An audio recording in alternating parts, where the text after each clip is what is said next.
Teamster Power 767 Reality Check with Jeff Schenfeld and Garfield Hooper.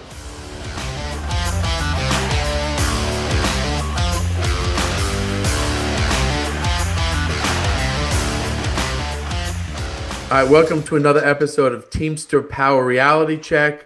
We have a very special guest today, Mr. John Palmer, who's running for the General Secretary Treasurer of the IBT. John, welcome to the show. Welcome aboard. It's great to be here. It's good to see both of you again. Absolutely. Happy to have you. Real quick, we're going to talk today a little bit about the delegate elections and what a delegate is. We brought John on to help us talk about that. But first, I wanted to impress upon everyone listening how important it is that you vote in your delegate elections. Here in the next couple of weeks, around the country, people will get ballots in the mail for their delegates for their local. And these are the people that decide rules for, the IBT going forward and make changes to the IBT Constitution. And it's important that you vote in them. Most people may not even hear about it, they don't know anything about it, may not know the people that, are up on your delegate elections. But I encourage you to check your mailboxes, and when you see those ballots, to open it up. And, if you already know the people that are going to be voting, you've already made your decision, please write it in, send it in, do it. Don't delay. Don't let it sit on your counter and wait to the last minute or get buried underneath more mail and then don't vote at all. And if you open it up and you don't recognize the name, get with your stewards. Reach out, figure out who these people are, talk to them, figure out what they're about before you cast your vote. Be informed, but it is important that you vote.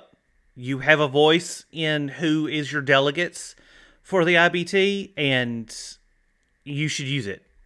But Garfield, who are you gonna at our local 767? Who are you gonna be? Backing? I haven't gotten on my ballot yet, but I've already do? made the decision that I will be backing the New Vision. Oh, New Vision 767. New Vision 2026? 767, 2026. Yeah, that's going to be the people that we vote, that we back here at the Reality Check podcast. Okay. All right. That sounds good. All right. Well, listen, we're going to get right into it. John, you have been, let's say, at least one or two conventions, right? In your time. At least. I've So been to a few. I think this would be my fifth one. exactly. So could you explain to the people out there exactly, from the local level moving forward, what is a delegate, and and how it works, how the process works and everything? So I guess to make it really as simple as you can, the convention's every 5 years. You can relate it to like the Democratic convention and the Republican convention. A lot of similarities. Our Constitution, which is the governing document of the Union, is open to be amended, modified, and those things. There are proposals. There's resolutions. As we know, resolutions tend to be sort of non-binding, but it's a statement as to the direction you may want to go, like the resolution on organizing Amazon, or resolution there was a resolution I proposed at GEB that probably should be passed on AI and automation. I think that's close to everybody's heart right now if you're working at UPS. 100%. So the delegates get to vote on these issues, and so beyond that, there's also the election itself, the nomination of officers and elections. And ever since we won the right to one member, one vote through the federal government's oversight of our union, we've always had a rule that says it's 5% of the delegates have to nominate and vote for you at the convention. So this vote is after the nominations take place. This vote is taking place in a separate room. They're going to do it the same way they did it during the last convention. The last convention was online because of COVID. It doesn't seem like it's already been 5 years, but in that process, what happens in the past, they used to go into a room just like you do if you, some of y'all, we went and voted the other day. My wife and I did here in Texas. Uh, um, you walk into a polling place, correct? And then you go in there and there's a little stand set up, sort of private area. So what they're going to do now is they're going to use the phone system that we used last time, similar to what you did. I think that was it the UPS contract voted that way, guys, where you got a pin of instead of a paper ballot, Yes. personal identity number. You Yes. so Yeah. that's going to be the process. Now, I will say that one of the things that I find very concerning is the rumor mill, and you don't have to be a brilliant to figure out who might be behind this, but the rumor mill has it that you're going to have to declare your vote publicly, and this is not like the Democratic and Republican national committees where the state gets up and says the great state of Texas, blah blah blah endorses um, whatever candidate it may be. These are secret votes, and in the past, as a reform candidate, we got more votes than we thought we had, and, because people can vote their conscience. There's a lot of fear in this union, and I think clearly the slate being tagged the fearless slate, that was not a mistake. Locals are giving our opponents monies, the max limit 2,000 a piece to keep the general president and his folks off their back. This is an opportunity for folks to really, really tell him how he feels, that Yep. and without being outed. And I think it's a damn shame that we have to operate under this kind of system because for the longest the idea behind us being oversighted by the federal government, the consent decree was for us to, as members and as officers too, to not feel like the heavy thumb of authoritarianism, and that's why we're running as the fearless slate is that people should be able to speak their minds, speak their piece, but it's really important. I mean, it's really important that we have a choice because at the end of this term, because of the final order, which is the last part of the consent decree, um, the oversight's going to kind of leave us, like the independent disciplinary officer. They're going to go away, and we just had recently the issue that occurred in 986 there in California, where an obscene amount of members' money spent foolishly and recklessly. Yep. We need, it's unfortunate that we need oversight, but the idea of this oversight was that the government would leave. The problem is it gets swept under the rug. I mean, this whole thing was swept under the rug. A deal was cut. The guy spent, probably if you go back far enough, millions and millions of dollars on himself and people that weren't even members. And then for the general president to give him a $50,000 fine and say, go away, Just retire. and retire and sweep it under the rug like it's, that's not a good look. And as reformers, we can't tolerate this. That wasn't the purpose of the consent decree. No. Yep. Yeah. Yeah. It's listen, so that 149 pages it was, right? And Correct. they even said that the O'Brien administration was complicit in the misconduct. And that's the problem. I mean, why can't the right thing be done? We want the right thing. We want to get the corruption out of there, drain the swamp, as you say, right? John, Well, I mean, it's horrible. I agree. I mean, look, the average member right now realizes, what's going on. And back to the issue of automation and AI, we know what's going on. The early buyouts, I don't blame anyone for taking that money. And clearly it's not illegal. Um, am I happy about it? No, because it's going to damage our pension funds. But if you've been working for a company like UPS, who has no regard for your well-being or your health, and tries to fire I don't know anybody at UPS that hadn't been um, the attempt to fire them hadn't taken place, right? That works an entire career with the company trying to fire them for some reason. I Yep. just don't know anybody. I don't blame these folks, but it will be damaging to our pension, and it's going to be extremely profitable for UPS to get rid of senior Yes. people with the weeks of vacation they have. They're maxed out on the progression pay rates. Um, so but we're not, we didn't plan for this. We didn't negotiate any language. And it was a reason I was the one vice president that opposed the contract. I saw this coming, and it's not because I'm a wise guy. It's apparent. It's a direction not just UPS is taking, but this fight is bigger than the Teamsters even. This is why we have to tie ourselves to working men and women everywhere. I mean, I don't care if you work in an office. I don't care if you're picking fruit. We all are working for the same reason. We want to feed our families.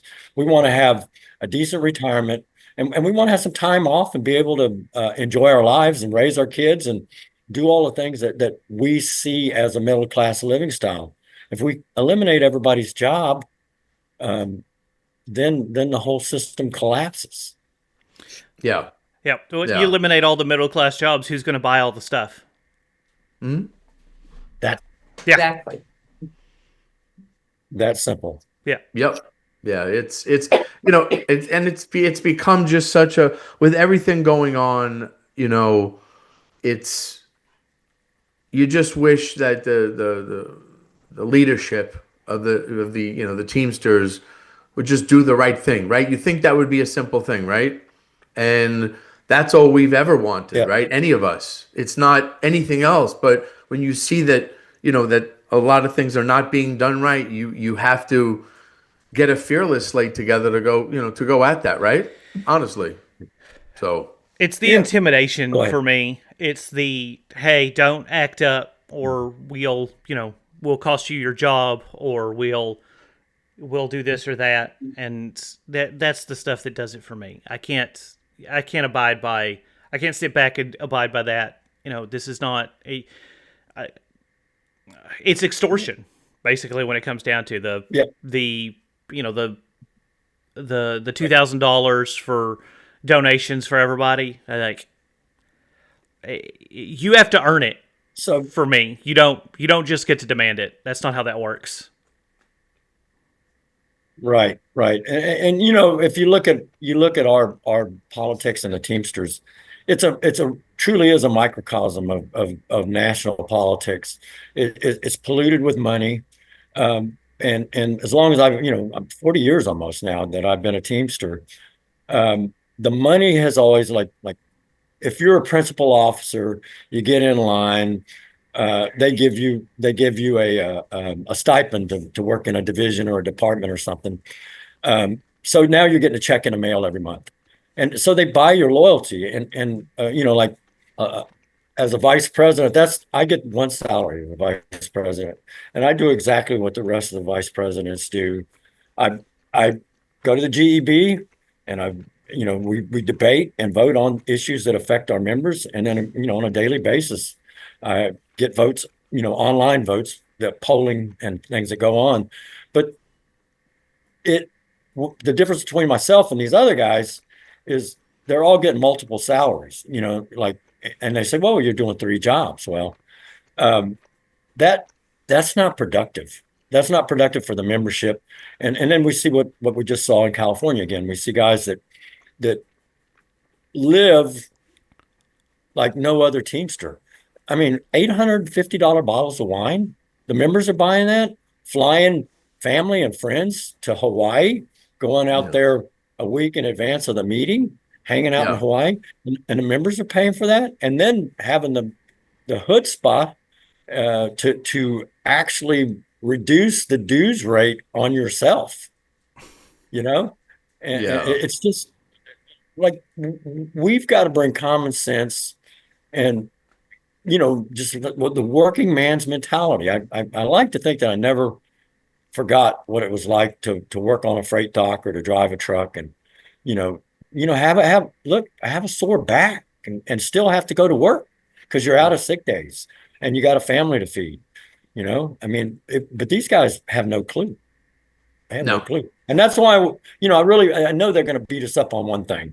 These, they have no experience. It's a rank and file slate. I see that as a real positive because I think if you don't connect to the people you're representing, then you really don't know anything about representing them. You don't know where they're at. if Well, if anything, if O'Brien has shown me anything since he's been in office, it's that he's out of touch with the people that he represents. yeah, yeah, yeah. That's Well, plain as day. it, Absolutely. it's and I'm going to tell you. So they want to talk. They want to say experience. So what has their experience gotten us in the Teamsters? More layoffs than we've ever seen. More building closures at UPS. More, the automation coming in. Again, automation was coming, but when you say that you stopped automation at UPS, and we know that's not the case, that means there are no protections in the contract. I've said this before, and Right. that was the big problem. There are no protections because you said you stopped it. You believed that you stopped it. Right. But you knew. I mean, everyone knew it was baloney. I mean, honestly, it really was baloney. But Either, it's just listen. They either no experience. John Palmer, Chris Silvera. What is that? 80 years between the both of them as Teamsters. Don't tell me we don't have experience. yeah, Don't tell me we don't have experience. either they Yeah. either they knew either they knew that the contract wasn't going to take this stuff into account and they didn't care, or they knew and thought that the company was going to just let it slide, like that the company wasn't going to do I, this stuff. And like either one of those scenario, either ignorance or apathy, they're both equally terrible. Oh yeah. I think we got to familiarize ourselves with the term, and I think y'all had Steve Seltzer on the other day. Business unionism. Yeah, And that's like number one, you don't see a tie on any of us, right? yeah, And that would be one of the things I absolutely believe we need to get rid of. We don't need to dress like the oppressor. We're not the oppressor. We need to look like the people we represent. We need to live like the people we represent. But Yeah. this model of business unionism, if anybody's been to that building in DC, the Marble Palace, as it's been called in the past, knows that there's an HR department in there. The thing runs like a business. Now, you have to manage monies and you have to have employees. I understand all that. But, to tell people we're going to be a militant union and then to operate in that sort of behind, like if you all remember the UPS negotiations, they walked away from the negotiations a week or two out, right? And then nothing supposedly happened, and then all of a sudden, 2 days before this, they meet at the building at 9 a.m. At 10 a.m., they've got signs that are printed. So a historic contract. yep, Please, Before that's lunch. yeah. look. I'm not very bright, but No, we That's all the saw that. something that was happened the in that thing. 2 weeks. That was Yeah. I remember when the negotiations started back up that morning. I was at my building taking like signing people up for times to come and picket. And the people were asking me, "Oh, they're back at the bargaining table. They're back at the bargaining table. Hey, do you think we'll get in a deal?" I was like, "I don't know, but this is here just in case." And by the time I left the building, there was already social media posts out that the agreement had been reached. So don't tell me that nothing was being done for that month, and then y'all figure it out in less than an hour. Right, John, I remember right, that morning, right, a friend of ours, a friend in common, Ron Beard, right? He sends me a text. He goes, what the fuck is this? He's just like, are you kidding me? Like Captain Obvious, right? Like, what the hell is going on here? We all knew. Everyone right, saw. Like, what are right. you trying to pull it over, pull one over on us? I mean, come on. I mean, I don't get, and It's that's that that's it's that part of the old saying, problem, hiding the stuff, right? You don't trust the members. We can deal with things. Yeah. Just let us know, and right, that's right, why right, we, and Richard discusses it a lot and talks about it a lot about the open bargaining, right? Yeah. I mean, that's important. Let right. the members see what's going on. Nothing to hide, right? What's there to hide? It's about them. It's for them. So You Yeah. know, the sad thing is we got, I hate to say this, but we got hosed, man. We Yeah. got hosed on this deal. We Yep. had we had a company that was really peaking at that time. There was more than enough work. We had the strength to really, really, do something for the membership.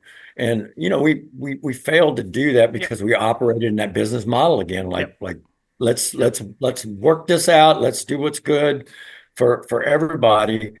And my whole life I remember when Freight and UPS were like a nickel apart, and now they're $10 or $15 apart. Yeah. But it's like it's Lucy and the football. Every contract they throw money at people, and but the things that I hear from drivers, and I get calls from members every single day, that it's always the harassment. It's the Yep. intimidation. I can't go home and spend any time with my kids. It's the same, but you're making $50 an hour. Yeah. Like, Doesn't matter. great, you're making $50 an hour. What? Yeah. I mean, what does that mean? You got a new truck in the driveway? You got a boat? I mean, what does that mean? Yeah. Over Well, time, right? Yeah. it's yeah, he wanted to go for the big win, right? That's it. But the big win wasn't like necessarily like the money. People wanted, like you said, less harassment and more days off, right? They wanted time with their family. That's what I know when I spoke to people, and but that didn't happen. They wanted what they wanted. And and I'm gonna talk about this for a second. We're gonna go into the cameras, right? The cameras, I mean, they didn't negotiate the company. They just put them in. Why didn't we make them take it out and start over again? But what we found out also is what another member of our slate, who's really, well, two members, Eric Johnson and Mike Moxley, are finding out the safety issues with the cameras, the Right. serious safety issues. And Right. there were some people at the top of the IBT who knew about these safety issues. So, there's more than just, them observing you and doing all that and collecting information. It's a safety hazard. Yeah. We're guinea pigs, like Zeltzer Right. said. Yeah. So it's I Yeah. don't know. No, the It's cameras are sinful. I'll be honest with you. Yeah. yeah. And Go ahead. not and them not Yeah. I mean, being look. them not being a strike issue. Like, hey, these come out or we strike. I mean, Yeah. that's what they said. That's what Yeah. we were told. That was what was printed on the signs. Yes. And Yep. Yeah. Yep. yeah. Yep. Tell Yep. that to a feeder driver who's still watching the subcontracting. That was another strike issue. Yeah. Like, Yep. there's an old adage in life and organizing in particular that's not what you say, it's what you do. Yep. And what's happened in this particular firm with the OZ folks is they've spent more money on PR than they have really digging in and fixing problems. And Yep.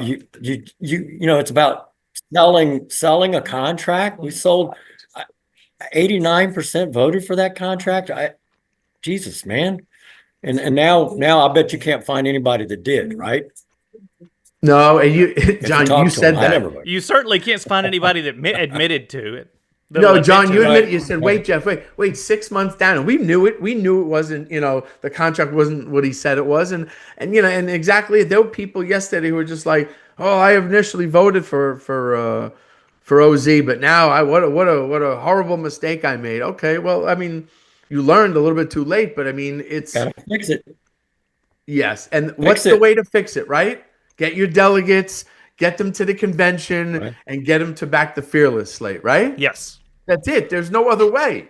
I This mean, is this is what we're really doing with this yes, is we're getting a win when Richard gets on the ballot. that's exactly That's it. what we Exactly. want. We want people to have options. Right. Yep. So Yep. there's no reason that that after everything that's happened Yeah. that O'Brien should run unopposed. Well, and so that's Right. what like. Go, John. You go. Well, yeah, look, we went through this whole process. I mean, what, 30 years, almost the entirety of my tenure that we've had the government oversight this union. And Yeah. and the first shoot out of the gate, we don't have an election? I mean, no other reason we should have an election, right? I mean, you should vote for an election. The delegates should vote for an election, right? Put Richard on the ballot, let the members sort it out. Yeah. Because I Well, don't think, yep. your earlier point about the disconnect. I don't think I know Sean O'Brien doesn't hear the members. He doesn't. No, no, he doesn't. And what I find, like the guys who are running the New Vision slate in our local, that's what they said. They want to make sure there's someone who runs against Sean, make sure there's a democratic process. And I thought that was very important that they're putting that out, right? I mean, that's what it has to be. I mean, if you're watching what's going on, you need someone to run against Sean, right? I mean, come on. I mean, it's We it's should always have an election. Yes. Always. absolutely. Always. Absolutely. Absolutely. Vote, yeah, just to have an election. But um is there anything else you could add about the delegates, from the beginning to the end? One thing that you would say to the members out there that was very important. Maybe something you've said already, just something to reiterate. I think you guys nailed it. I think, I said earlier, that we're better for some of the things that happened. Has the government been, it's a shame that we've had almost 40 years of oversight now. It's really a shame, but what's a bigger would be a bigger problem is if we just went back to what, I mean, if they could go to this convention and propose the 5% be raised to 10%. And then, between that and TDU's abandonment of the reform movement, we may never see another election. And if you'll remember, like the most iconic picture I think of the Teamsters is Jackie Presser with these guys dressed up like gladiators, right? Carrying him on this throne bed, and it was always about you were a delegate because you ran a local, but the fix is always in, right? Because everybody's paid to be there and to get in line, and that's not how democracy should work. Nope. And No. and we need a democratic union. And please don't tell me that you're going to make our union militant and do what you've done the last 4.5 years. That Please. what I have seen is not militancy. Um, Opposite. I've seen it from the longshoremen, Yeah. but not Yeah. not from this group of. Well, and you already know what you're getting with them, right? And it's not good. Yeah. I mean, they're a known entity. It's not good. I mean, it's time to change. But what I'm going to say is, Right. and you said it before, and I think it's very important because other things have come out. But the fact is, your delegate vote, it's private. That's it. It's private. No one will know. Right. No matter what anyone else says to you, it's not to scare you and say, "Oh, we're gonna know." You have to say it out loud. No, you don't, and no, they won't. So And that's I would That's right. also like to reiterate that, it's private, but you shouldn't care if it isn't. That's yeah. the problem. If you feel Yes. Right. that somebody will know Right. and that'll get you in trouble, Yep. that should be the warning sign. No, That's the absolutely. canary in the coal mine right there. Right. Yeah. So, Yeah. like, don't And have I'm fear. Be yeah. fearless. Don't be afraid of those people just because they sit out there. Like, you're the reason. As a delegate, you have that option. You have the power to give the rest of Teamsters the option to kick them to the curb if that's Yep. what they want. Yeah. And Yeah. Yeah. It's yeah, it's Or keep yeah. them. I mean, or keep regardless, them. you got to have a choice. Yeah, The members need to speak, right? Don't 100%. deny the members the right to choose. That's what this boils down to. And Yes. and I will say one thing to your point, Garfield. I that we need a little humility in that house. Oh, And coming after people because they don't agree with you. We in the workplace, and there's no place. Our union should be a bastion of safety. I mean, like, and racist actions by a general president hiring people that are known white supremacists, hiring them How's that Come on, happen? man. We're better than that. We're Teamsters. Yep. Yep. I mean, I agree. And listen, again, we know, like I said, people want, we want to let them know it's private, but like you both said, I mean, you shouldn't care if it is or not. But I get it. It's the current situation, right? I Yeah. get that. I get it. I don't understand it because I don't Right. think that way, but I get it. But I mean, it's crazy. But listen, John, I mean, we appreciate you coming on and listen. Man, it is a pleasure to be running with you on the Fearless Slate and Richard and everyone else. And it's time to even take it to another level and bring this thing home for the members, Yeah. right? 100%. So, Right. but Amen. all Members, right, members, members. always, always, always, always, not for yourself, but for the members. So I want to thank Amen. John Palmer for coming on. Again, John Palmer running for General Secretary Treasurer of the Teamsters on the Fearless Slate, and I want to thank him. And for myself and Garfield, everyone have a good day. Thanks a lot, fellas. We all deal with national language, but on this podcast, when it comes to supplemental language, we deal mostly with the southern region. And as always, it's best to get advice from your local stewards or business agents.